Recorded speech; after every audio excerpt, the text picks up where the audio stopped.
Good morning, नमस्कार। आज के अखबार में आप सभी का स्वागत है। मैं हूं आपके साथ साक्षी केसरी। हर रोज की तरह अखबार की सुर्खियां क्या कहती हैं लेकर के मैं हाजिर हूं। शुरुआत करेंगे खबरों की।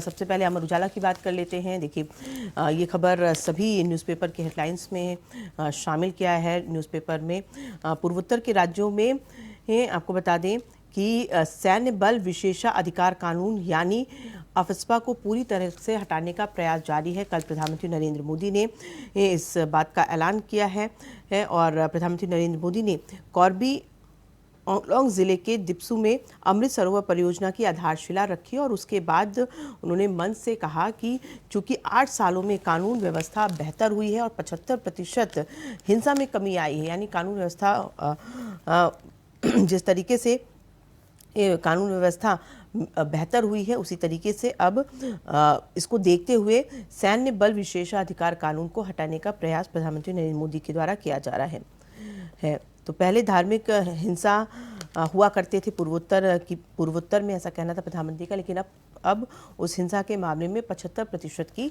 कमी आई है।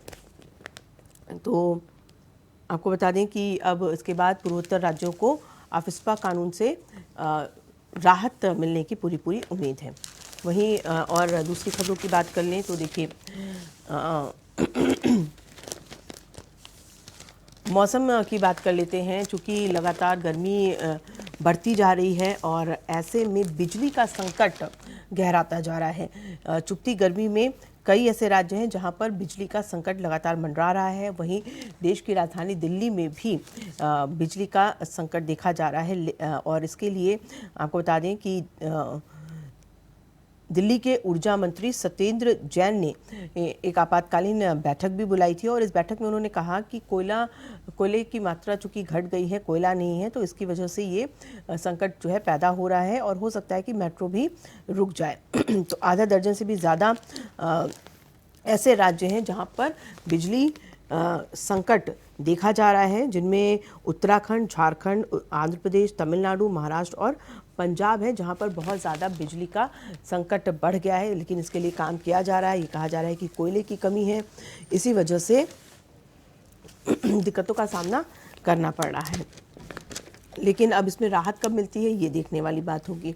वहीं दूसरी तरफ दिल्ली की बात कर ले तो दिल्ली में भलसवा लैंडफिल साइट की आग गुरुवार को भी बुझाई नहीं जा सकी। दिल्ली के नॉर्थ एमसीडी पर 50 लाख का जुर्माना लगाया गया है। दिल्ली प्रदूषण नियंत्रण समिति की जांच रिपोर्ट आने के बाद जुर्माना लगाया गया है और ईस्ट और नॉर्थ एमसीडी की 4 सदस्यीय टीम को इस समस्या के स्थायी समाधान निकालने के लिए 2 मई को मुंबई जाने का निर्देश दिया गया है। ठीक है, ये खबरें हैं। और आगे एक खबर की बात कर लेते हैं नोएडा की, जहां पर लगातार ये खबर सुर्खियों में रही कि एक पब में एक मैनेजर की हत्या कर दी गई थी। बाउंसरों ने हत्या की थी और पब के मालिक भी उसमें शामिल थे। अब जो है ये बात सामने आ रही है और ये कहा जा रहा है कि किसी भी ज़िले में किसी भी बार व मॉडल वाइन शॉप में संचालक जो है वो बाउंसर नहीं रखेंगे। तो बाउंसरों को बैन कर दिया गया है और जिसका भी ये पब होगा या फिर मॉडल वाइन शॉप होगा उसके संचालक बाउंसर्स को नहीं रख पाएंगे, क्योंकि जिस तरीके से बाउंसर्स ने पीट करके उस व्यक्ति की हत्या की, उसके बाद ये सख्त कदम उठाए गए हैं। ये कहा गया कि ज़िले भर में किसी भी पब में ऐसा नहीं होगा। वहीं उत्तर प्रदेश की एक खबर से आपको रूबरू करा दें जो कि हिंदुस्तान के फ्रंट पेज पर है। अब किसी भी नए या फिर सार्वजनिक स्थल पर अलविदा नमाज को इजाज़त नहीं है। यूपी में तय स्थानों पर ही सिर्फ नमाज पढ़ी जा सकेगी। तो प्रदेश में शुक्रवार को केंद्रीय सुरक्षा बलों की कड़ी सुरक्षा व्यवस्था के बीच अलविदा की नमाज पहले से तय स्थानों पर होगी।